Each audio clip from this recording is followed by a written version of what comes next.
verset 13. Il est écrit, le sang vous servira de signe sur les maisons où vous serez. Je verrai le sang et je passerai par-dessus vous. Et il n'y aura point de plaie qui vous détruise, car je frapperai le pays d'Égypte. Dans l'histoire de la Bible, passons de l'Ancien Testament jusqu'à la Nouvelle Alliance, bon nombre de personnes ont été délivrées, libérées, ont eu la victoire, les déçus sur l'œuvre de l'ennemi, juste à cause du sang de l'Alliance. Un sang appelé sang de l'Alliance.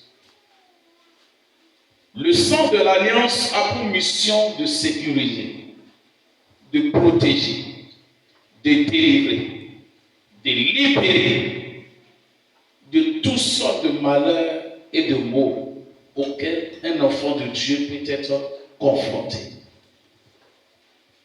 Il y a une scène qui s'est produite ici, dans Exode chapitre 12. On reprend le verset. Le sang sera pour vous un signe sur les maisons où vous serez. Lorsque je verrai le sang, je passerai sur vous. Il n'y aura pas sur vous de fléau destructeur quand je frapperai l'Égypte.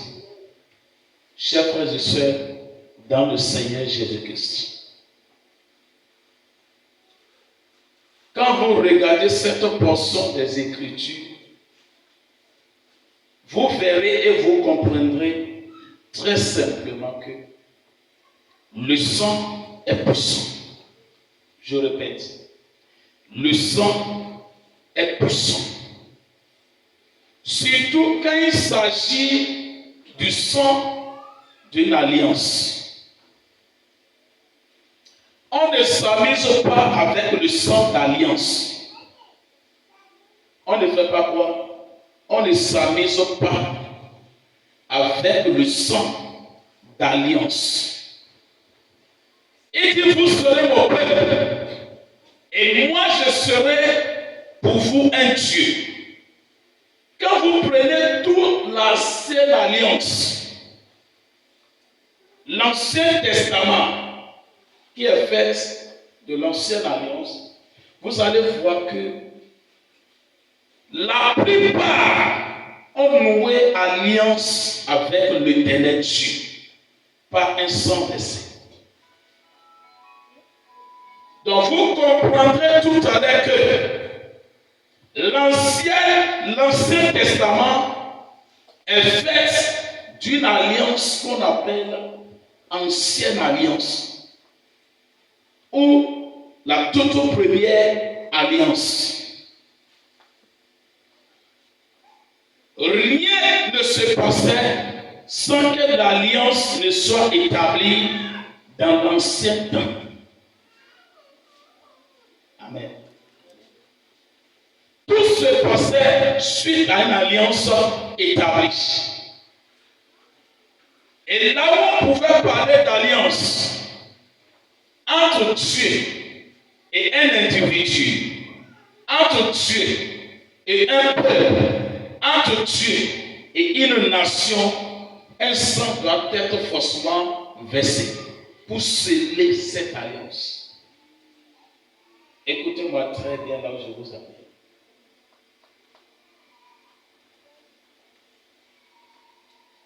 Ici, dans le livre des Exodes, Exode veut dire délivrance.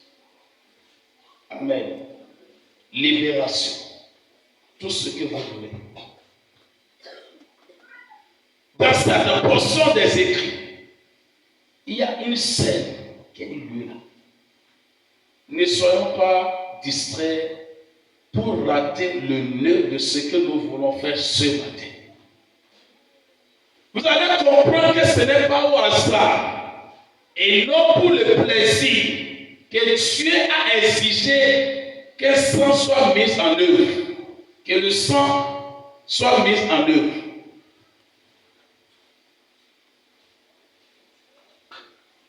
Amen. Pourquoi? Pour délivrer de l'ange de mort, de l'esprit de mort, pour protéger, pour veiller, pour sécuriser tout un peuple. Il faut utiliser le sang. Amen. Tout comme un individu, un croyant, un chrétien de son rang peut utiliser la prière pour se défendre, se protéger. Peut utiliser le jeûne, peut utiliser la parole de Dieu, peut utiliser la foi. De la même manière, nous pouvons aussi utiliser le sang de Jésus comme étant une arme pour se protéger, se sécuriser et se défendre. Tout le sang de Jésus se révèle comme étant une arme pour le croyant, pour un enfant de Dieu. Amen. Le sang de Jésus, non seulement que ce sang a été versé pour donner le salut, pour procurer le salut, ce sang aussi est destiné pour tout enfant de Dieu ou pour tout croyant comme étant une puissante arme qu'il peut utiliser désormais. Le sang versé n'est pas utilisé seulement par Dieu, mais partout. Au fait, quand vous regardez le sang versé, de l'Ancien Testament jusqu'au Nouveau Testament, vous allez voir que c'est nous que ça profite. Ça ne profite Dieu en rien. J'ai dit ça ne profite Dieu en rien. Mais plutôt qui? Toi et moi.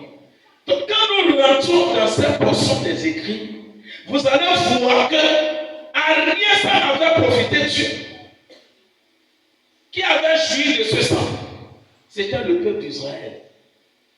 Et d'ici vous verrez, je verrai le sang. Moi, un ange destructeur, qui sommes descendus pour agir dans le pays d'Égypte, je passerai. Et l'ange destructeur, lui, ne rentrera pas dans vos maisons. Prêtez beaucoup attention à ce qui se passe dans ce verset. Ce n'est pas Dieu lui-même qui a détruit. Au fait, Dieu lui est devant. Et si l'ange destructeur, l'ange de mort, l'ange de malheur est derrière Dieu. Et sur la direction de Dieu, sur les directives de Dieu, les conseils de Dieu, l'orientation de Dieu, il dit moi, lorsque moi, je verrai le sang, sur les linteaux je passerai. Et c'est alors que l'ange qui me suit, lui-même passera. Amen. Quand on parle de Jésus, on ne voit pas Jésus seulement dans la Nouvelle Alliance, dans le Nouveau Testament. Jésus a bel et bien existé depuis le Jardin d'Éden, sous une autre forme, sous une autre quoi? Forme et apparence. Alors, si nous disons qu'au commencement était la parole, et la parole était avec Dieu, et la parole était Dieu. Amen. Nous disons que la parole était Dieu, qui parlait avec Adam et Ève dans le jardin d'Éden le soir. C'est Dieu. Et la Bible continue de dire, cette parole a pris maintenant une autre forme. Amen. Donc ça veut dire que la forme que cette parole a prise maintenant, c'est pour agir dans un autre temps. Donc ça veut dire que la forme que cette parole a prise, elle n'était pas avant. Elle n'était pas dans cette forme avant. Puis nouveau temps, d'un nouveau peuple vers qui cette parole veut aller, ce Dieu veut aller. Il faut qu'il s'adapte. Il faut qu'il s'adapte maintenant à la forme de ce peuple. Amen. Il prit maintenant quoi? La chair. Et habiter. Ça ne serait plus dans le jardin avec Ève et Adam, mais ce serait désormais parmi nous, entre toi et moi. Là où sont venus 2 ou 3, il est où? Il est dans le jardin. Est-ce qu'il le trouve entre Ève et Adam? Il est au milieu. Et quand vous rentrez dans le livre de Corinthiens, le rocher qui a abreuvé le peuple d'Israël dans le jardin et dans le désert, c'était qui? C'était Christ. Donc vous voyez la présence de Jésus depuis l'Ancien Testament. Vous voyez quoi? La présence de Jésus depuis l'Ancien Testament. Mais qui agissait sur notre forme. Chers frères et sœurs, c'est pour attirer notre attention sur un fait. Vous allez comprendre ici que le sang qui a été utilisé, qui a protégé, non seulement le sang a protégé de la mort, ça a donné le salut.